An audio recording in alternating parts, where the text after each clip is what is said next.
नमस्कार साथियों, जैसा कि आपने वीडियो के थंबनेल में देखा कि ये भौतिक विज्ञान का पार्ट 3 है। अर्थात पार्ट 1 और पार्ट 2 हमने पहले से बना दिया है और वो हमारे यूट्यूब चैनल पर अवेलेबल है। तो यदि आपने पार्ट 1 और पार्ट 2 नहीं देखा है तो मैं रिक्वेस्ट करूँगा कि आप पहले पार्ट 1 और पार्ट 2 देख लें।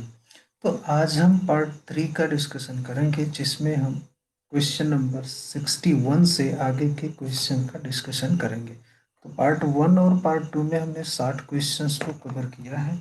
इसके आगे हम पार्ट 3 में देखेंगे। तो देर न करते हुए चलिए शुरू करते हैं। महत्वपूर्ण क्वेश्चंस जो कि आपके SSC, UP TET, railway, UP police और यूपीएसआई के लिए बहुत ही महत्वपूर्ण है। चलिए शुरू करते हैं।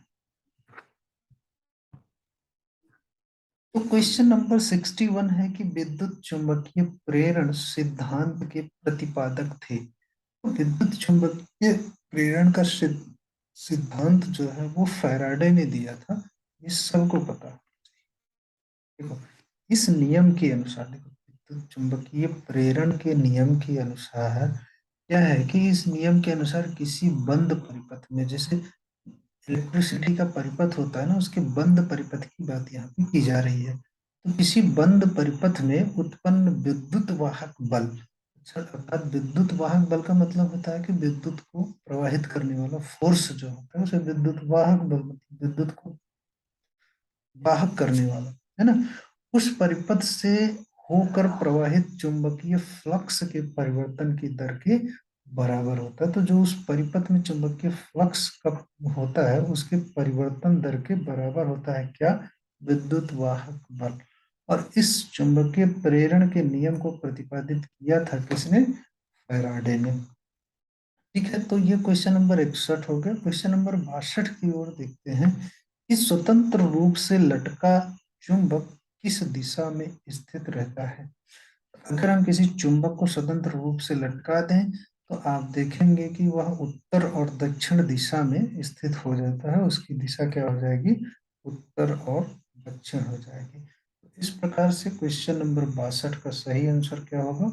ऑप्शन ए, उत्तर और दक्षिण दिशा में हो जाएगा, जिसको हम एन और एस बोलते हैं, नॉर्थ और साउथ बोलते हैं, अगर आप चुंबक को लटकाएंगे तो। ठीक है, चलिए। क्वेश्चन नंबर 63 है कि परमाणु बम किस सिद्धांत पर आधारित है? रासायनिक अभिक्रिया पर, या नाभिकीय संलयन पर, या परमाणुओं की आपसी टक्कर पर, या फिर नाभिकीय विखंडन पर। तो परमाणु बम जो, देखिए, धमाका कब होगा? जब विखंडन होगा। तो इससे क्या साबित हो रहा है कि परमाणु बम नाभिकीय विखंडन के सिद्धांत पर आधारित है। अर्थात इसका सही आंसर क्या होगा? ऑप्शन डी, नाभिकीय विखंडन। अगर परमाणु बम के बारे में पूछा जाए तो भाई बम है तो विस्फोट होगा, तो वो विखंडन होगा तभी तो विस्फोट होगा, इसलिए नाभिकीय विखंडन पर। चलिए, क्वेश्चन नंबर 64 की बात करें। ये कह रहा है कि नाभिकीय रिएक्टर में मंदक के रूप में प्रयोग किया जाता है। ऑप्शन ए भारी जल, सी एफसी, या फिर हाइड्रोजन, या फिर नाइट्रोजन। चलिए देखते हैं, इसका थोड़ा सा डिस्कशन है कि मंदक कहते किसे हैं। इसका कार्य न्यूट्रॉनों की गति को धीमा करना होता है, अर्थात मंद करना होता है।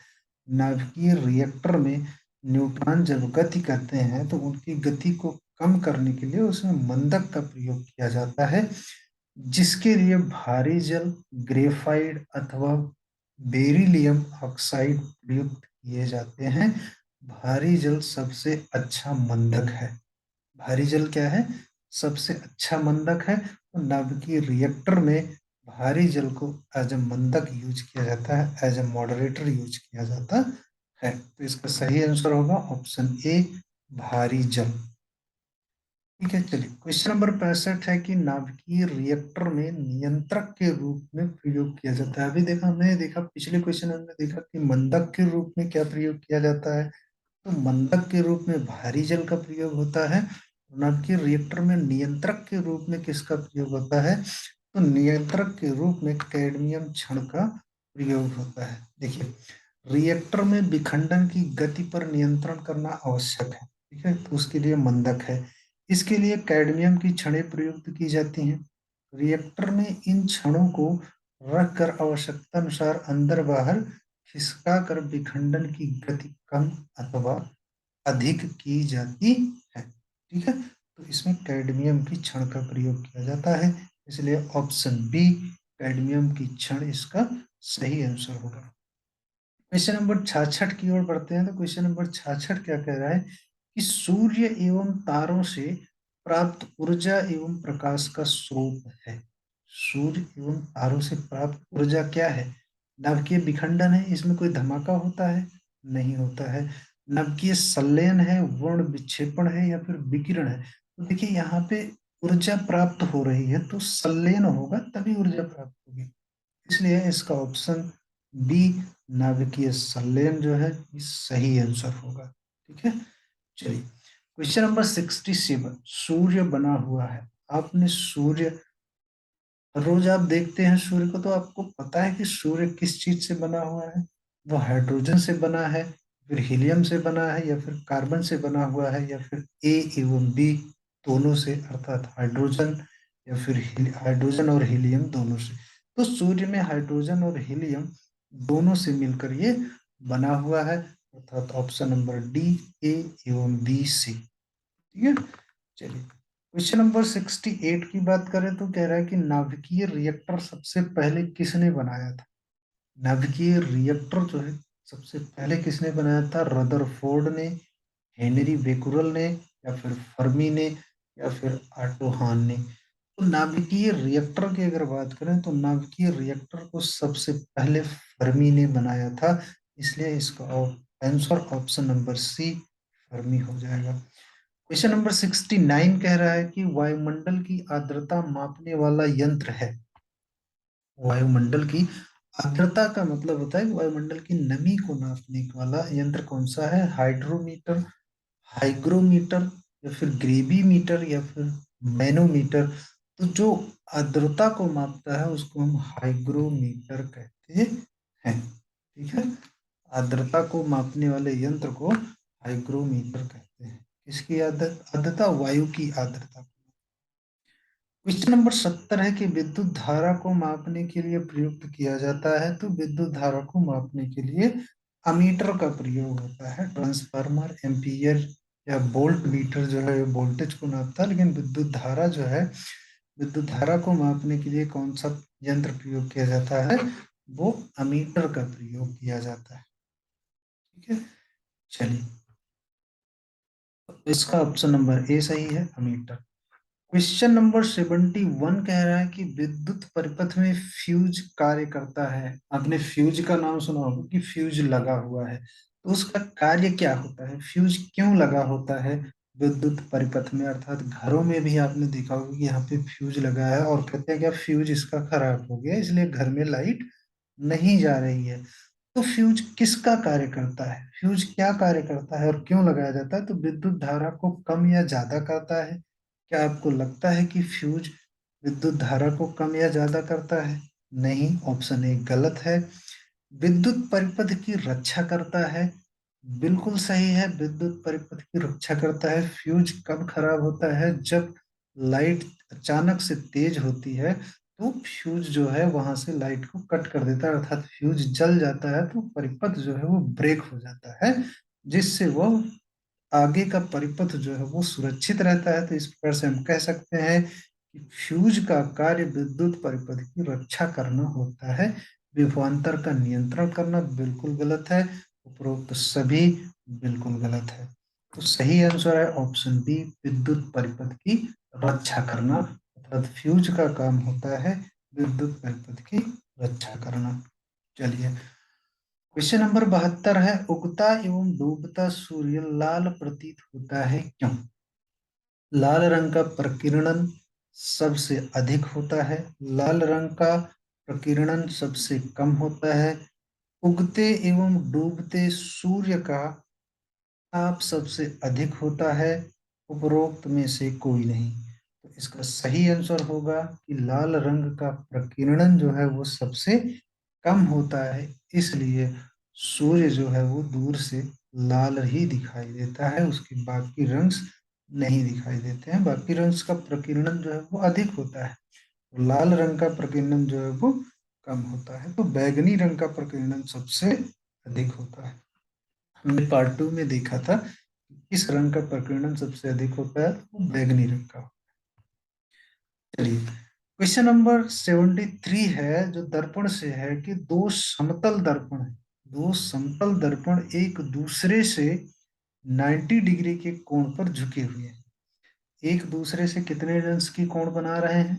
90 डिग्री का कोण बना रहे हैं। इनके बीच रखी एक गेंद के प्रतिबिंबों की संख्या कितनी होगी? अगर दो सिंपल दर्पण हैं, समतल दर्पण है, उनको 90 डिग्री पर लगा दिया जाए और उनके बीच एक गेंद रख दी जाए तो गेंद के कितने प्रतिबिंब बनेंगे, ये पूछ रहा है। तो चलिए देखते हैं इसका फार्मूला जो है एन। एन मतलब प्रतिबिंबों की संख्या बराबर 360 मतलब कोण हो गया बटा चाई माइनस 1। यदि कोष्ठक के अंदर की राशि सम है जहां चाई दर्पणों के मध्य कोण, एन प्रतिबिंबों की संख्या है। ठीक है, तो यहाँ पे कोण क्या है? 90 डिग्री है। अगर चाई की जगह पे 90 डिग्री रख देंगे तो 360 भागे 90 हो जाएगा। तो कितना हो जाएगा? 360 भागे 9 90, 4 आ जाएगा। 9 चौक 36 होता है, 4 आ जाएगा। 4 में से एक घटाएंगे तो कितना आएगा? 3 आएगा। अर्थात गेंद के कितने प्रतिबिंब बनेंगे? 3 प्रतिबिंब बनेंगे। अर्थात ऑप्शन ए इसका सही आंसर होगा। ठीक है, चलिए क्वेश्चन नंबर 74 देखते हैं कि यदि कोई मनुष्य समतल दर्पण की ओर 5 मीटर प्रति सेकंड की चाल से आ रहा है तो दर्पण में मनुष्य का प्रतिबिंब किस चाल से आता हुआ प्रतीत होगा, या इसके दुगनी स्पीड से आता हुआ प्रतीत होगा? अर्थात वह 10 मीटर प्रति सेकंड की स्पीड से दिखाई देगा। ठीक है, अगर उसकी तरफ से आ रहा है तो प्रतिबिंब भी उसी स्पीड से चलेगा ना, वो दुगनी स्पीड हो जाएगी। ठीक है, एक दूसरे से भी जैसे गाड़ियां विपरीत दिशा में चलती रहती है तो उनकी चाल को क्या किया जाता है? जोड़ दिया जाता है। तो जब यहाँ पे एक ही व्यक्ति चल रहा है तो प्रतिबिंब भी तो उसी स्पीड से चलेगा। तो दोनों एक दूसरे के विपरीत चल रहे हैं तो दोनों को जोड़ दीजिए, सिंपल सी बात है। अब देखिए, विद्युत बल्ब का फिलामेंट किस धातु का बना होता है? क्वेश्चन नंबर 75 है। जो विद्युत बल्ब होती है आपके घर में, जो बल्ब लगी रहती है 100 वाट वाली, उसमें एक फिलामेंट लगा होता है। उस फिलामेंट की किस धातु का बना होता है, ये हमको बताना है। ठीक है, तो वो लोहे का बना होता है? कदापि नहीं। तांबा का बना होता है? कदापि नहीं। टंगस्टन का? हाँ, ये टंगस्टन का बना हो सकता है। शीशा का? आपको लगता है कि वो फिलामेंट शीशे का बना होगा? कदापि नहीं। तो इसका सही आंसर क्या होगा? Tungsten, option number C. अर्थात बल्ब का फिलामेंट जो है वो टंगस्टन का बना होता है।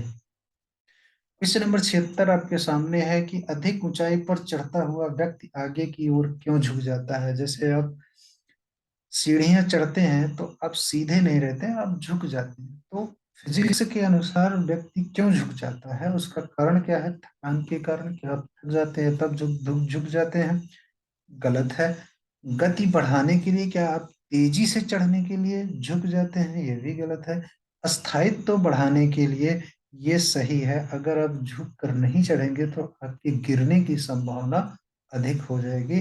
उपरोक्त सभी के लिए ये गलत है। ठीक है, तो इसका सही आंसर होगा ऑप्शन सी। अस्थायित्व बढ़ाने के लिए व्यक्ति आगे की ओर झुक जाता है। ठीक है, तो 76 क्वेश्चन सही हो गया। ठीक है, चलिए क्वेश्चन नंबर 77 है कि प्रकाश वर्ष इकाई है। देखिए, हमने पहले वीडियो में बताया था कि प्रकाश वर्ष किसकी इकाई है? प्रकाश वर्ष दूरी की इकाई है।